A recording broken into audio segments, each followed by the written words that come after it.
The Fight by Adam Bagdasarian. It began with a basketball game. Mike Dichter and I went up for the same rebound, and I accidentally stuck my elbow in his chest. Then Mike stuck his elbow in my chest, pointed a finger at me, and told me to watch out.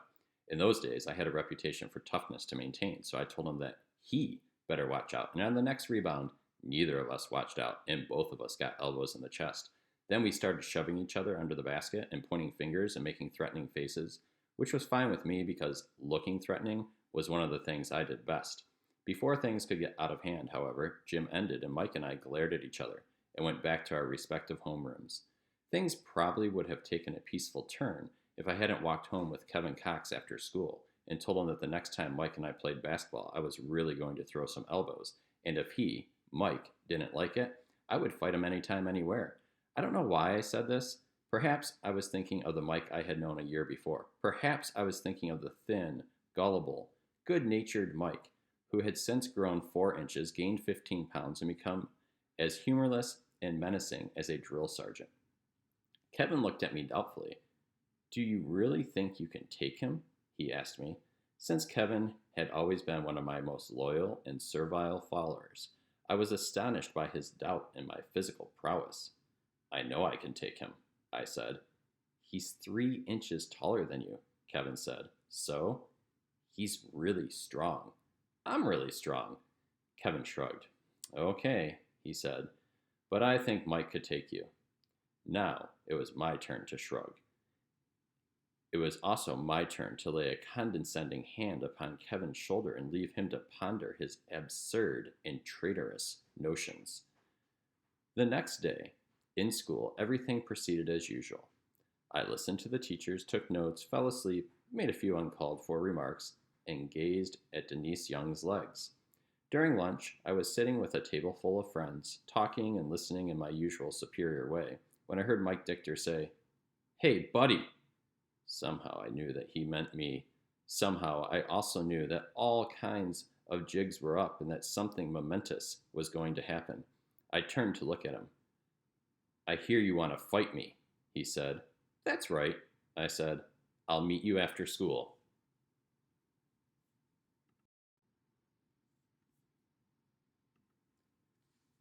"I'll be there," I said. Then he walked away, and I discovered 2 interesting things about myself. The first was that the idea of fighting terrified me, and the second was that in moments of extreme fear, my body produced ice cold sweat. Someone said something to me, and I smiled and nodded. Someone said something else to me, and I smiled and nodded at that too. Perhaps they were giving me advice. Perhaps they were telling me to stay low and lead with my left. I stood up, without really knowing I was standing up, and walked from the cafeteria to the playground. I had never felt so lonely or so frightened in my life. Somehow, I had taken a wrong turn and wound up in the wrong day, in the wrong body, with the wrong future. Somehow, in 3 hours, I was going to be in a real fight with real fists, and there was no way out of it. My biggest problem, I knew, was that I didn't hate Mike or even dislike him. I had no animal rage to ball my hands into fists and thrust them into action, no deep seated envy or resentment to impel me toward him with the object of destruction. All I had was fear and pride, which is a pretty poor combination as far as fighting is concerned, because all pride could do was guarantee that I show up for the fight, and all fear could do was guarantee that I lose it. The rest of the day passed in a haze of anticipation and dread. I sat through my classes, a smiling, silent shell of my former self, and tried to look as casual and confident as possible. Now and then I would look up at the clock and realize that the fight was only 1 hour and 49 minutes away. 1 hour and 40 minutes. I tried to tell myself that it might only be a 1 or 2 punch fight, that maybe Mike would throw a punch and I would throw a punch and we would both smile, throw our arms around each other, and become friends for life. But I knew that it would not be a 1 or 2 punch fight. No, it would be a fight to some extreme and horrifying limit, a fight to unconsciousness or hospitalization or reconstructive surgery.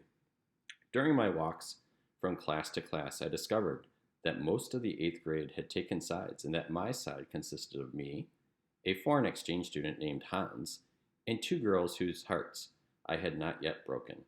The rest of my peers were massed behind Mike, eager to see me put in my place once and for all. The last class of the day was shop. We were all told by our teacher, Mr. Bledsoe, to work on our special projects. My special project was a skateboard, so I began sanding its nose and trying with all my might not to think about the fight. It is said that there is nothing like working with wood to take one's mind off a problem, but it could also be said that there is nothing like a problem to take one's mind off working with wood. No matter how intensely I sanded the nose of my skateboard, the fight was always with me, and the air around me seemed as thin as alpine or Himalayan air. I tried to tell myself that in 3 hours it would all be over, that I would be in my own house, in my own room, and the fight would be a memory. But 3 hours would not be enough if I lost the fight. A month would not be enough to heal my humiliation. What would be enough? I asked myself. 6 months? No. A year? Yes, a year would be enough. In a year, I would be able to look back on this day and smile, or perhaps laugh. In a year, the fight would be a distant memory, and I would be a different person with different friends and new reasons to feel confident and proud. So I closed my eyes and asked God to please make it a year later, to please take me out of this year and place me in the next. With my eyes closed, I almost believed that time was racing past me, that eggs were being laid, chicks were being hatched, growing plump, laying their own eggs, and dying. Unfortunately, when I opened my eyes, I knew that I was still 13, still in shop class, and that the fight was waiting to be fought. I thanked God anyway, guessing I had prayed the wrong prayer. Looked at the clock and saw that I had 10 minutes left. I did not even try to sand my skateboard those last 10 minutes. Instead, I drifted into a pleasant state of suspended animation where there was no joy, no fear, no pride, no regret. During this time, my pulse rate and respiration dropped. The blood in my veins slowed to a crawl, and I believe I stopped aging. And then the bell rang, and my time was up. We were to meet in front of the school. When I got there, I saw a crowd of 50 or 60 people awaiting my arrival. Under different circumstances, I would have been pleased by the turnout, but the hopelessness of my position offset whatever theatrical lift I might have felt.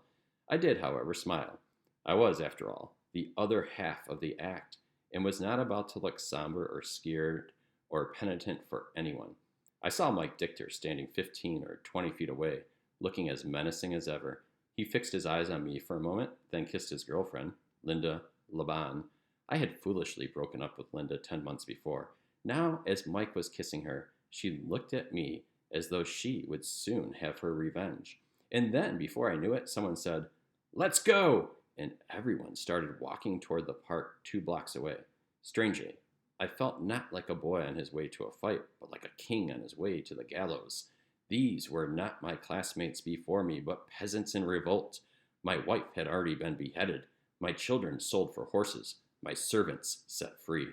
I tried to put everything in perspective, to assure myself that it was only a fight and that losing was no disgrace, and maybe I wouldn't lose. Maybe I was one of those people who did not know his own strength until he was confronted. Maybe when I was facing Mike, some inherited ancient instinct would propel me toward his throat and give me the strength of 10 men. My father was certainly a powerful man. My father, at certain times, was one of the most powerful and frightening men I knew. Up to that moment, all I thought I had inherited from him was his pride and his nose. But maybe once I was standing face to face with Mike Dichter, I would discover that I had inherited his blind rage and a lion heart as well. When we got to the park, a short discussion about the rules of the fight took place.